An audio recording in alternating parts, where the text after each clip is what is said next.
시니어 위즈덤. 안녕하세요. 지혜지기입니다. 2026년 1월 정말 영화에서나 나올 법한 일이 실제로 벌어졌습니다. 미군이 한 나라의 현직 대통령을 그것도 자국 영토 안에서 체포한 건데요. 이 사건은 단순히 한 나라의 비극으로 끝나지 않고 국제 유가부터 한반도 안보 문제까지 우리 모두에게 아주 큰 영향을 미치는 거대한 파장을 일으키고 있습니다. 그래서 오늘 이 앱솔루트 리졸브 작전이 도대체 뭐고 우리에게 어떤 의미인지 하나하나 자세히 짚어보겠습니다. 사실 이 작전은요, 그냥 어느 날 갑자기 터진 게 아닙니다. 수십 년 동안 골마 터진 문제의 결과라고 할 수 있죠. 아니, 세계에서 석유가 가장 많다는 나라가 어떻게 하다가 마약 국가라는 끔찍한 이름으로 불리게 됐을까요? 그리고 왜 이토록 극단적인 군사작전이 마지막 선택지가 될 수밖에 없었는지 그 근본적인 원인부터 한번 같이 따라가 보시죠. 오늘 우리가 함께 풀어볼 이야기의 순서는 이렇습니다. 먼저 베네수엘라는 왜 이렇게까지 망가졌는지, 그리고 이번 작전은 구체적으로 어떻게 진행됐는지 살펴볼 거고요. 그 다음에 이게 제일 중요하죠. 당장 국제 유가에는 어떤 영향을 미칠지, 또 이게 태평양 건너 한반도에는 어떤 신호를 보내는 건지, 마지막으로 이 모든 실패에서 우리가 뭘 배울 수 있을지 이 순서대로 한번 짚어보겠습니다. 자, 그럼 첫 번째 이야기부터 시작해볼까요? 세계에서 가장 많은 석유를 가진 나라, 한때 남미의 부국이었던 베네수엘라. 이 나라가 어떻게 조직폭력배와 다를 바 없는 갱스터 국가로까지 불리게 됐을까요? 그 시작부터 한번 들여다보겠습니다. 베네수엘라 사태를 이해하려면 이 태양의 카르텔이라는 말을 꼭 알아야 하는데요. 여기서 정말 중요한 게 있어요. 이게 우리가 생각하는 무슨 멕시코 마약 카르텔처럼 딱 짜인 위계 질서를 가진 조직이 아니라는 겁니다. 이름이 왜 태양의 카르텔이냐면 베네수엘라 군대 장성들 계급장에 태양 모양이 있거든요. 거기서 따온 말이에요. 한마디로 군대와 정부 고위층이 아예 범죄 시스템의 일부가 되어버린 그런 상황을 상징하는 거죠. 이 타임라인을 보시면 이 나라가 얼마나 빠르게 무너졌는지 한눈에 보입니다. 2005년에 미국 마약 당국국을 쫓아낸 게 시작이었어요. 그러다 10년 뒤에는 와, 이건 정말 충격적인데 대통령 부인 조카들이 직접 마약 밀수를 하다가 잡히는 일까지 벌어집니다. 그리고 마침내 2025년 미국이 이 부패 시스템 전체를 테러 조직으로 콕 집어서 지정해버리죠. 이제 군사작전을 위한 명분이 완전히 만들어진 셈이에요. 어떻게 보면 다 계획된 수순이었던 겁니다. 국가가 이렇게 범죄에 빠져들게 된 배경에는 당연히 경제 붕괴가 있습니다. 그리고 그 중심엔 중국이 있었죠. 보통 우리가 중국 얘기하면 채무자 함정, 그러니까 돈 빌려주고 빚으로 올가매는 걸 걱정하잖아요. 근데 이건 완전 반대였어요. 오히려 중국이 베네수엘라라는 대출자 함정에 스스로 빠져버린 거죠. 아주 기이한 상황이 벌어진 겁니다. 자, 이 과정을 한번 보세요. 베네수엘라가 석유를 담보로 중국에서 무려 600억 달러 어마어마한 돈을 빌립니다. 겉으로는 철도도 놓고 나라 발전시키겠다고 했죠. 그런데 중국의 우리는 남의 나라 일에 간섭 안 해. 이 원칙이 오히려 독이 된 거예요. 아무도 감시하지 않으니까 이 돈이 그냥 부패한 관리들 주머니로 들어가는 쌈짓돈이 돼버린 거죠. 프로젝트는 당연히 유령처럼 사라졌고요. 결국 중국도 2015년에 안 되겠다 하고 돈줄을 끊었지만 이미 때는 늦었습니다. 빌려준 돈은 이미 망가진 경제와 함께 허공으로 날아가 버린 말 그대로 중국이 덫에 걸린 셈이 된 겁니다.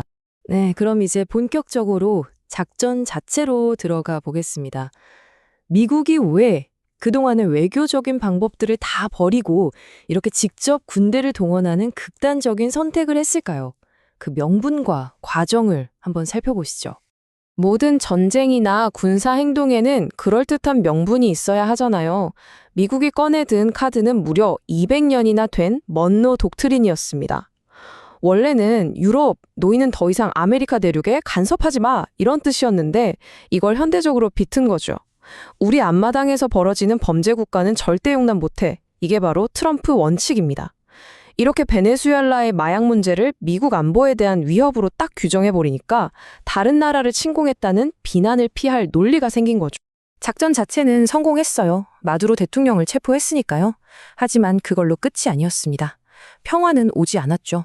생각해보세요. 대통령 한 명 잡는다고 수십 년간 썩어 문드러진 시스템이 한 번에 바뀔 리가 없잖아요? 마두로 다음 자리에 앉은 사람도 똑같이 태양의 카르텔 멤버로 의심받는 사람이었고, 옆 나라 콜롬비아에서는 미국이 뭔데 남의 나라에 쳐들어오냐면서 대규모 시위가 일어났습니다. 결국 머리 하나를 잘랐다고 생각했는데 문제는 뱀 전체였던 거죠. 이건 정말 흥미로운 지점인데요. 잘 보세요. 작전 전엔 미국이 태양의 카르텔을 딱 정해진 조직이라고 불렀어요. 마두로는 그 두목이고요. 그런데 작전이 끝나고 나니까 기소장에서 슬그머니 조직이라는 말을 빼고 후견인 시스템, 부패 문화 같은 좀 애매한 말로 바꿨습니다. 이게 뭘 의미할까요? 미국 스스로도 이게 딱 잘라 말할 수 있는 단일 조직이 아니라 그냥 나라 전체에 퍼진 부패 시스템이라는 걸 사실상 인정한 셈이죠. 작전의 정당성을 두고 살짝 발을 빼는 듯한 뉘앙스를 풍긴 겁니다. 자, 그럼 이제 이 먼 나라의 정치 문제가 우리 지갑에는 과연 어떤 영향을 미칠지 가장 현실적인 얘기를 좀 해볼까요? 바로 석유, 에너지 시장 이야기입니다. 바로 이 숫자 1일입니다. 이게 모든 문제의 핵심이에요. 베네수엘라가 사우디아라비아보다도 석유가 더 많아요. 세계 1위입니다. 이런 거대한 석유 창고에 지금 불이 붙은 거나 마찬가지예요. 그 불길이 전 세계 주요소 가격표로 번지는 건 시간 문제겠죠. 앞으로 상황은 크게 세 가지 주 하나로 흘러갈 겁니다. 첫째, 가장 좋은 시나리오는요, 미국 말을 잘 듣는 새 정부가 들어서서 빨리 석유 생산을 정상화하는 거예요. 그럼 유가는 잠깐 떨어졌다가 안정되겠죠? 둘째, 최악의 시나리오, 나라가 내전 상태에 빠지는 겁니다. 그럼 유가는 정말 상상하기 싫을 정도로 치솟을 거고요. 셋째, 아마 이게 가장 현실적인 시나리오일 텐데 어정쩡한 과도 정부가 국제사회 눈치 보면서 아주 천천히 생산을 회복하는 겁니다. 이 경우에는 유가가 한동안 널뛰기를 하다가 아주 서서히 안정을 찾아가겠죠. 이 그래프가 보여주는 건 숫자가 아니에요. 바로 불확실성 그 자체입니다. 앞으로 6개월 안에 유가가 15%나 뚝 떨어지는 행운이 올 수도 있지만 반대로 25%나 폭등하는 재앙이 닥칠 수도 있다는 얘기거든요. 한 나라의 정치 혼란이 세계 경제를 얼마나 아슬아슬한 웻줄 위에 올려놓는지 이걸 보면 명확하게 알 수 있습니다. 여기서 우리나라 같은 석유 수입국의 딜레마가 나타납니다. 기름값이 아무리 올라도 우리가 당장 공장 문을 닫거나 차를 안 탈 수는 없잖아요. 이렇게 가격이 변해도 소비량은 크게 변하지 않는 걸 경제학에서 수요가 비탄력적이다라고 말해요. 결국 이런 외부 충격을 버텨낼 힘은 단기적인 꼼수가 아니라 평소에 얼마나 경제 체력을 튼튼하게 키워 넣냐에 달려 있다는 거죠. 자, 이런 미국의 과감한 행동이 그냥 남미에서만 끝나지 않겠죠. 태평양 건너편, 특히 한반도에는 어떤 메시지를 던졌을까요? 이 부분도 한번 짚어보겠습니다. 아마 이 사건을 가장 신경 써서 본 곳은 북한일 겁니다. 미국이 보낸 신호는 크게 두 가지로 볼 수 있어요. 첫째, 명분은 만들기 나름이다. 미국이 베네수엘라에 마약, 테러라는 딱지를 붙였잖아요. 이 논리라면 언제든 북한의 위조 지폐나 해킹 같은 불법 활동에도 똑같은 딱지를 붙일 수 있다는 얘기가 됩니다. 그리고 둘째, 국제사회의 동의는 필요 없다. 트럼프 원칙이라는 게 결국 우리 안보가 더 중요하니까 남들 반대해도 우리는 우리 길을 가겠다는 거거든요. 이건 북한에게 미국의 레드라인을 넘는 게 얼마나 위험한 불장난인지 아주 강력하게 보여준 셈입니다. 자, 이제 마지막으로 이 모든 비극을 통해 우리는 무엇을 배워야 할지 그 교훈을 정리해 보겠습니다. 베네수엘라의 붕괴는 우리에게 정말 많은 걸 알려줍니다. 석유라는 한 가지 자원에만 목을 매는 경제가 얼마나 위험한지, 또 부패가 한번 시스템이 되면 군대나 법원 같은 국가기관이 어떻게 국민이 아니라 범죄자를 위해 일하게 되는지 보여줬죠.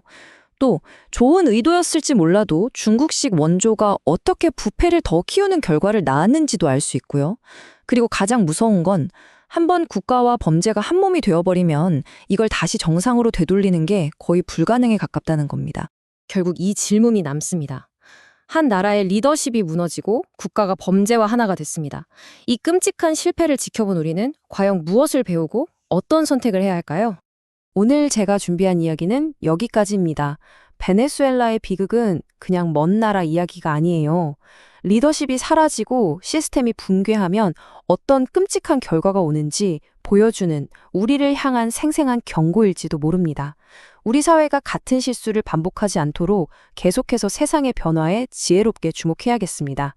지금까지 지혜직이었습니다. 감사합니다. 구독과 좋아요는 영상 제작에 큰 힘이 됩니다.